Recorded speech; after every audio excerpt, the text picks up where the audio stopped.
Mesdames, Messieurs, bonsoir. C'est un plaisir de vous savoir. Rendez-vous de cette session d'information sur Speedline Télévision. La salle de conférence plutôt de la préfecture du littoral a servi de cadre ce mercredi 8 mars 2023. La conférence administrative départementale avec la présence effective du préfet Alain Souro-Oloronla. Objectif évacuer tous les points à l'ordre du jour et prendre des mesures qui s'imposent. Ceci en concert avec les différentes branches du département. Cette conférence se tenait le 8 mars 2023 et le préfet du littoral a profité pour livrer un message à l'endroit des femmes du Bénin. La conférence se déroule un jour important, c'est le 8 mars, journée internationale du droit des femmes, qui se célèbre déjà depuis quelques jours sous divers aspects. Donc je voudrais d'abord m'empresser de souhaiter une très belle fête aux femmes de notre pays. Nous n'allons pas nous appesantir sur les gros efforts qui sont déployés par le gouvernement du président Patrice Talon pour l'amélioration des conditions de la femme. J'ai eu l'occasion de le dire, on n'est pas dans un combat pour forcément la parité ou l'égalité, ce qui n'a pas beaucoup de sens, mais pour la réduction des inégalités, pour la promotion des droits, l'égalité des droits des femmes, c'est-à-dire qu'il n'y a plus d'être sans âme, comme on a pu connaître ailleurs. Et je dois rappeler, pour ceux qui le savent, pour ceux qui ne le savent pas, je les informe que ce n'est qu'au siècle dernier qu'on a découvert une âme aux femmes en Europe, en France. Qu'il n'y a pas longtemps qu'elles ont eu le droit de vote, le droit de travailler et de percevoir un salaire. Tout ça ne remonte qu'à 1946, donc en plein 21e siècle, et que des efforts continuent d'être faits dans ces pays qui sont en avance sur nous. Nous, on est allé très vite. Il y a déjà l'adoption du Code de la famille qui est un exploit, où les choses ont été un peu plus équilibrées. La dernière loi qui permet, par exemple, à nos mamans, à nos sœurs, à nos filles de faire leur entrée au Parlement, il y a 2 ou 3 ans, on aurait parlé d'irruption ou d'effraction. Aujourd'hui, il y a un quota qui permet quand même une représentation assez importante et les efforts se poursuivent.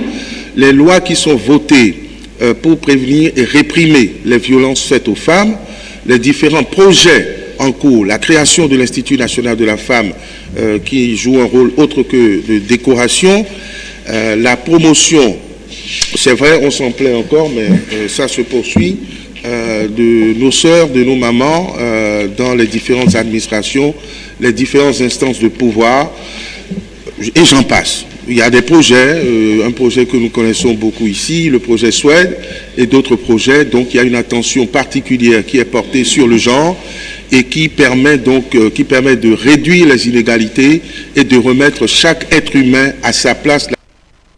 Après ce message qui salue les efforts du gouvernement du Bénin, Alain Oloronla est allé aussi dans le vif du sujet. Écoutons-le. Aborder donc le fond de notre rencontre, à savoir l'ordre du jour immuable, qui appelle l'adoption du compte rendu de la session du 7 décembre 2022, point d'exécution des tâches prescrites au cours de la session du 7 décembre 2022, une communication qui avait été annoncée, mais dont je doute qu'elle puisse être présentée. Ça fait partie des choses qui nous allègent la tâche. Et comme je vous ai dit que nous allons gagner en temps, je présume que cet ordre du jour est adopté. Donc nous allons aborder le premier point, celui de l'adoption du compte rendu de la session du 7 décembre 2022, qui est parvenu dans toutes les boîtes, qui a été lu, relu, revisité, et sur lequel je voudrais recueillir vos éventuelles observations et amendements.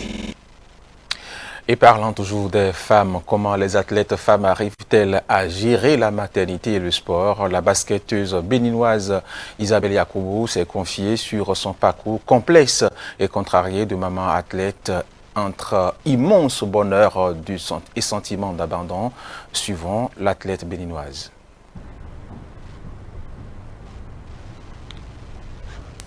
Figure des Bleus, membre des braqueuses championnes d'Europe en 2009 et médaillée d'argent aux Jeux Olympiques en 2012, Baby Chak, de son vrai nom Isabelle Yacoubou, se considère comme l'une des premières jeunes femmes à avoir assumé sa maternité dans un milieu où devenir mère a encore son lot d'obstacles et de préjugés. De leadership en équipe de France, mais chez les hommes, on n'en parle pas parce qu'ils sont papas, mais leurs femmes s'occupent de tout. Mais chez la femme, tout de suite, ça remet en cause son statut. Est-ce qu'elle est capable de revenir au haut niveau? Est-ce que physiquement c'est possible? Gérer des enfants, un foyer et une profession, est-ce que c'est possible? Donc pour moi, oui, c'était important de montrer que oui, c'est possible. Évidemment avec des aménagements, mais que c'était possible. Dans le jeu, en termes techniques, oui. Dans son autobiographie géante, la Béninoise de 36 ans revient sur les moments pivots de sa carrière et les difficultés encourues en tant que femme noire dans le monde du sport. Évidemment, en tant que femme noire, j'ai pas beaucoup de représentativité de la femme noire performante. La seule qui me vient, c'est Serena Williams. J'ai retenu qu'elle regrettait de ne pas avoir allaité sa fille parce que pour perdre du poids, pour revenir à la compète plus rapidement, on lui avait expliqué qu'allaiter son enfant ne permettrait pas à son corps de faire les efforts entre guillemets qu'il fallait pour justement retrouver la forme. Et ça, je voulais absolument pas le vivre. Et Britney, malheureusement pour elle, quand elle commence... De retour à Tarbes depuis 2022, la jeune maman espère faire ses débuts en tant qu'entraîneur d'ici à l'été 2024. Et voilà.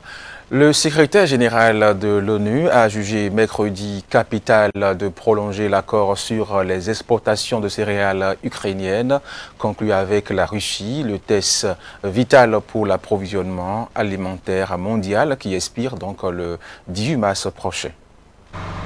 Antonio Guterres, le secrétaire général de l'ONU, était à Kiev ce mercredi en visite officielle. Il s'agit de son 3e voyage dans le pays depuis le début de la guerre.